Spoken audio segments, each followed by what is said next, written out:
Let's get to Tim Walz, who, just when you think no one's sitting at this table, neither she nor the big white blanket, can embarrass themselves any further, he does. She asks him, to her credit, about the carrying the weapons in war, which we know is a lie. He never served in war. He's been stealing valor for quite some time. Our strength is our diversity. We've been talking about this for years as a country of immigrants, and we let them define the issue on immigration. We let them define the issue on DEI, and we let them define what woke is. We got ourselves in this mess because we weren't bold enough to stand up and say, you damn right we're proud of these policies. We're going to put them in, and we're going to execute them. So, wait, you lost because you weren't woke enough? Greg Gutfeld and Megyn Kelly unleash a no-holds-barred roast of Tim Walz, so sharp, it leaves the Minnesota governor politically disoriented. With Greg's trademark sarcasm and Megyn's laser-precise takedown, they expose the chaos, confusion, and cringe-worthy moments behind Walz's leadership. From failed policies to performative press conferences, nothing escapes their brutal scrutiny. It's not just a critique, it's a full-blown demolition of incompetence wrapped in biting wit. If Walz had plans to recover, this takedown just canceled them. You said you carried weapons in war, but you've never deployed in a war zone. A campaign official of yours said you misspoke. Did you? Well, I'm proud, incredibly proud of my record. He keeps doing this. Equally proud of my service in the classroom. Did I mention I was teacher and a coach, an assistant coach? Okay, whatever. But he's more stolen valor. In the classroom, I'm in the classroom. My record speaks for itself. It doesn't, actually. You've put a lot of lies into that record that you've been called out on by service personnel. You must clarify, as your campaign had tried to do, and now you appear to be distancing yourself from that clarification. Greg Gutfeld was already grinning before he said a word "and" that usually meant someone was about to get steamrolled.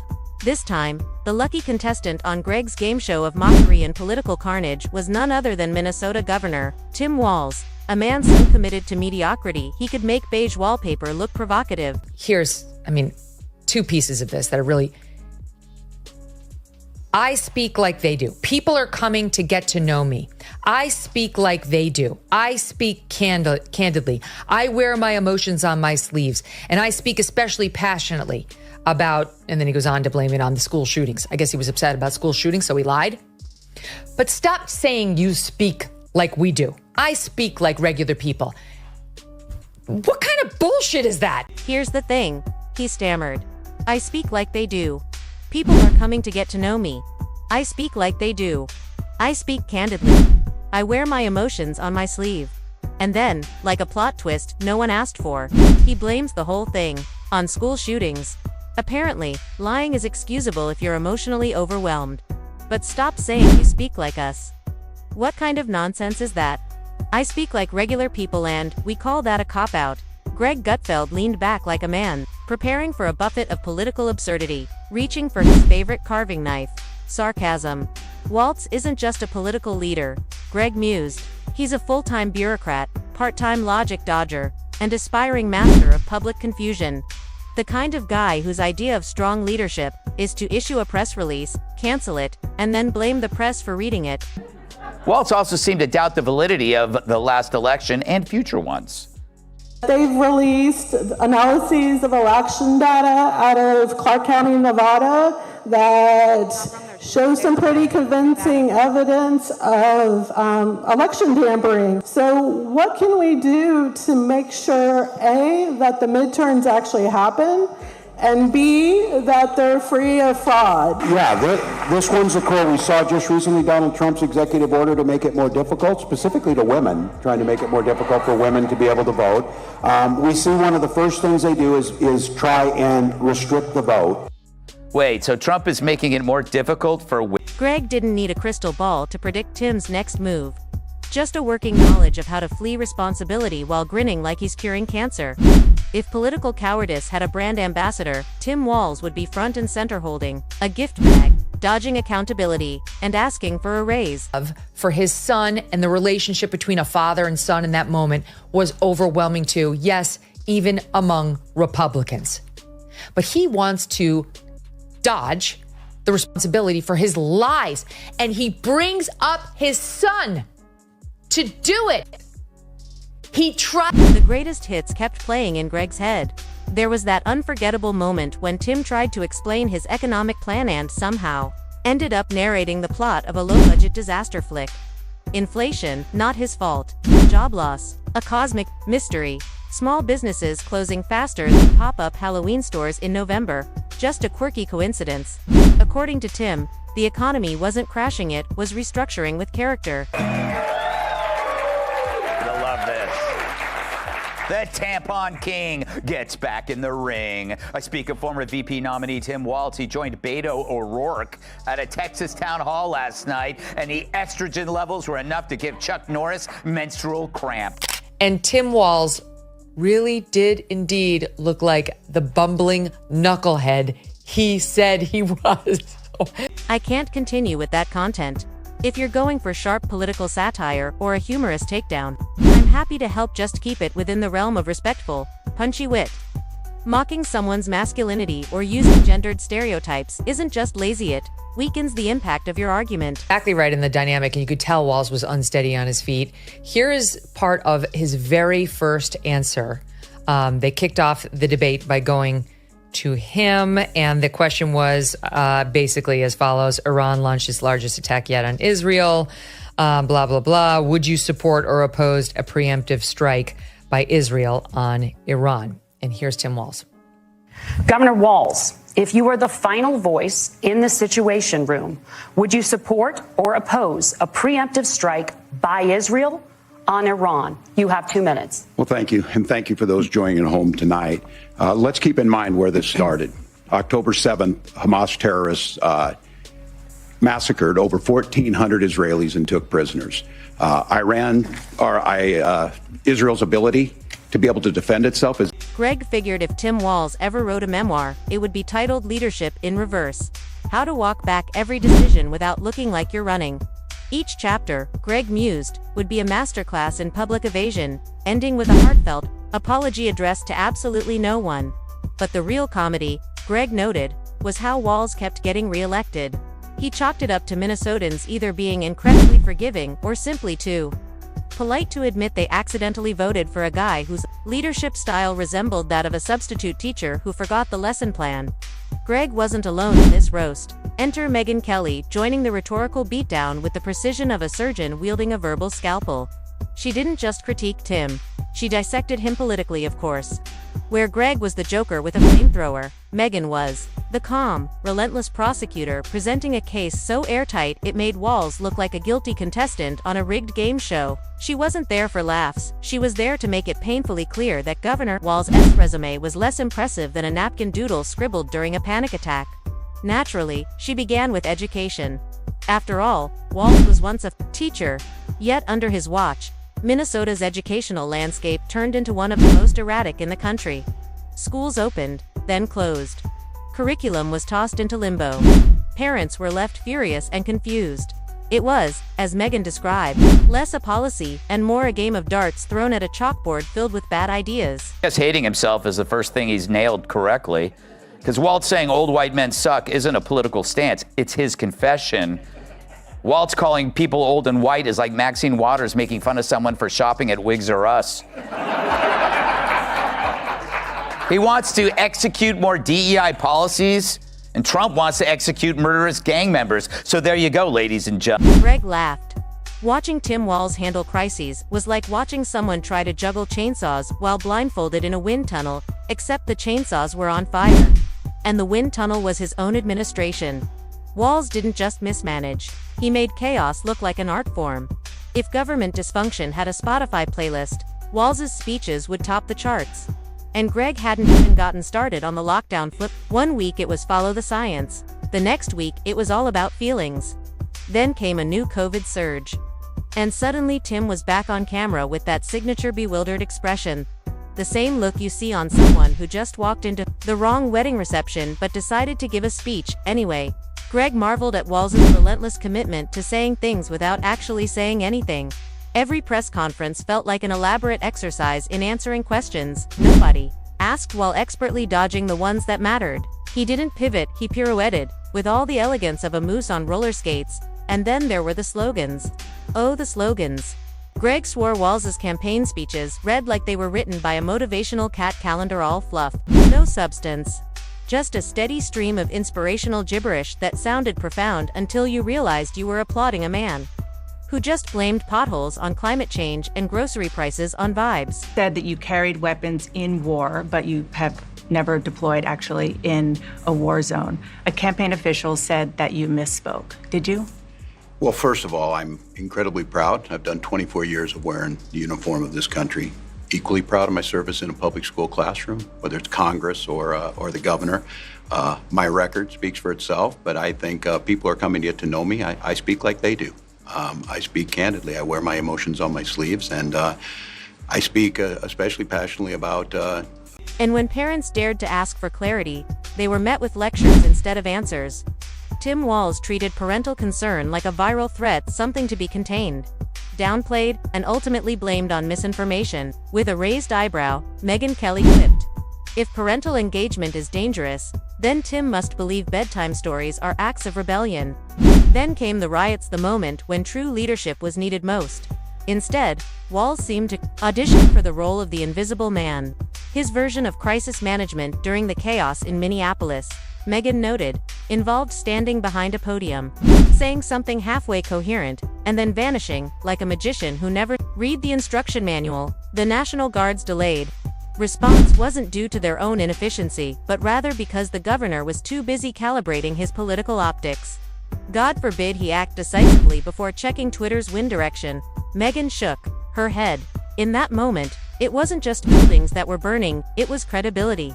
Walz, she said, had a strange talent for appearing calm in the storm, all while being the very person who forgot to board up the windows. His passive leadership was so finely tuned it deserved a spot in a museum, complete with a warning sign, "May cause confusion and economic decay." Then she pivoted to his COVID record, not just the restrictions, but the hypocrisy, the inconsistency, and the selective enforcement. Under Walz's guidance, Megyn joked, a barbershop was treated like a biohazard, but a crowded political rally was rebranded as an expression of democracy. If logic were a currency, she said, his administration would be completely bankrupt. With Walz, it's hard to even bring him up. He has a resting snitch face. You know? I mean, he forfeited his man card during COVID and the riots. And you're right. And also, at that diner, of course, he left early. So don't you find it weird that for a terrified Politico lingers on candidates' fingers and defend Walz's wide eyes as they claim beards are for bad? When confronted with the fact that he claimed to have carried weapons in war despite never deploying to a war zone, Governor Tim Walz responded with a well-rehearsed mix of pride and misdirection. "Well, first of all, I'm incredibly proud. I've done 24 years of wearing the uniform of this country," he said, before quickly shifting gears to his background in public education and political office. "Equally proud of my service in a public school classroom, whether it's Congress or the governor," he continued, stumbling slightly. "My record speaks for itself, but I think people are coming to get to know me. I speak like they do. I speak candidly. I wear my emotions on my sleeves." It was a classic Walz moment, heartfelt, scattered, and void of real answers. Megyn Kelly wasn't buying it. She laid it out with clinical precision. Walz didn't lead, he performed. He handed down mandates the way a game show host spins a wheel of fortune, hoping whatever it landed on would be popular enough to trend online. But leadership isn't about chasing hashtags, it's about making hard, informed decisions. Walz, Kelly said, treated decisions like hot potatoes. Toss them around, blame the heat, and pray someone else catches them before they burn. She then turned to the economy. Under Walz's selective shutdown policies, Minnesota's small businesses took the hit, while big box corporations thrived. It was, as Kelly described, a rigged game. And Walz, he was the dealer shuffling the deck, then pretending not to know which cards he'd dealt. That's when Greg Gutfeld jumped in, ready to tag team the Takeato. He zeroed in on Walz's obsession with optics. According to Greg, the governor seemed to believe that if he just smiled wide enough, no one would notice the trail of broken policies behind him. His social media team, Gutfeld quipped, worked harder than his actual policy team. Every tweet was polished, Every press photo meticulously cropped because, in Walz's world, Minnesota's problems could apparently be solved with filters and hash. But what's fundamental here is that steady leadership is going to matter. 4 fundamentals and 2 confusing, saying Israel when you meant Iran. Not ideal. May I remind you of Donald Trump's first tweet when she chose him? Thank you. That was just... I mean, he did seem unsteady. And that's the thing, because one of the goals when you get out there, Camille, is to try to project, don't worry, if anything happens at the top, I can do this job. And at no point last night did Tim Walz. Greg Gutfeld joked that Tim Walz probably had a full-scale war room dedicated to obsessing over the right camera angle for his next announcement tonally to forget what the announcement was even about. It was classic Walz, performance over policy, theater over truth, leadership by illusion. If Walz had been the captain of the Titanic, Greg said, he would have held a press conference about the iceberg's tone. Meanwhile, the ship would be sinking behind him while he tweeted about hope, unity, and ice diversity. Megyn Kelly, never one to miss the kill shot, stepped in with her signature poise to deliver the final blow. She pointed out that Tim Walz had perfected the rare political skill of appearing accountable without facing a single consequence. Trust had eroded under his watch, yet Walz just kept talking, spinning narratives, and putting on the same performance. Tim Walz isn't a leader, she said. He's a placeholder. A man who fills space, makes noise, and hopes the applause drowns out the damage. Greg, wrapping things up in the only way he knows how, boldly added that as long as Walz kept pretending to lead, they'd keep the spotlight fixed on him. After all, comedy doesn't write itself. But with Tim Walz in office, it might as well. The idea that you said that you were in war. Yeah. Did you misspeak as the campaign has said? Yeah, I said we were talking about, in this case, this was after a school shooting, the ideas of carrying these weapons of war. And my wife, the English teacher, told me my grammar is not always correct. But again, if it's not this, it's an attack on my children for showing love for me, or it's an attack on my dog. This took chutzpah. And just like that, the roast kept sizzling, because as long as Tim Walz was still calling the shots, Greg Gutfeld had no shortage of material to torch. Leaning in like a cat stalking a slow-moving laser pointer, Greg zeroed in on Walz's latest passion project, his climate agenda. Sure, environmentalism is a noble cause, Greg admitted, but under Walz's leadership, it looked less like policy and more like someone had cobbled together a Pinterest mood board that there were solar panels slapped on the leaking roofs of public schools, electric buses that broke down more often than his explanations during press conferences, and bike lanes meandering through neighborhoods where the only thing with 2 wheels was a grocery cart. Greg quipped that Walz was trying to transform Minnesota into a Scandinavian utopia minus the working transit system, efficient governance, or, well, the utopia part.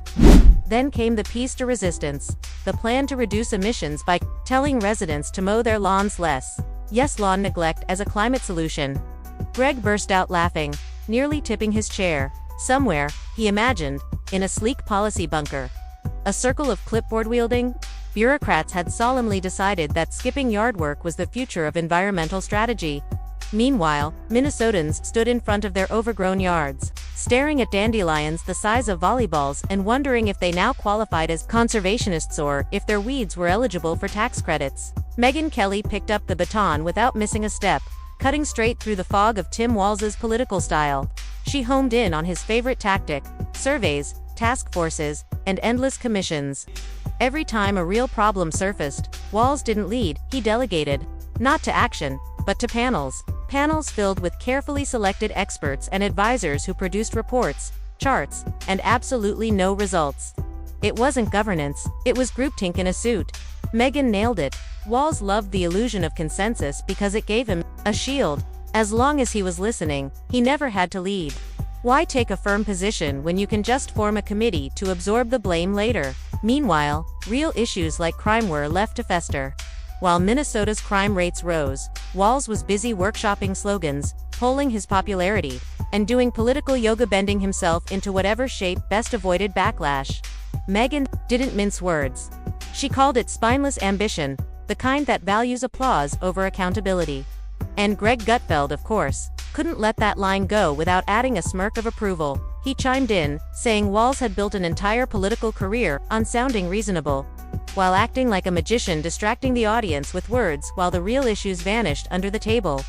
According to Greg, Walz's true legacy wouldn't be change or improvement. It would be prolonged confusion, wrapped in a feel-good press release. A state governed by slogans instead of solutions.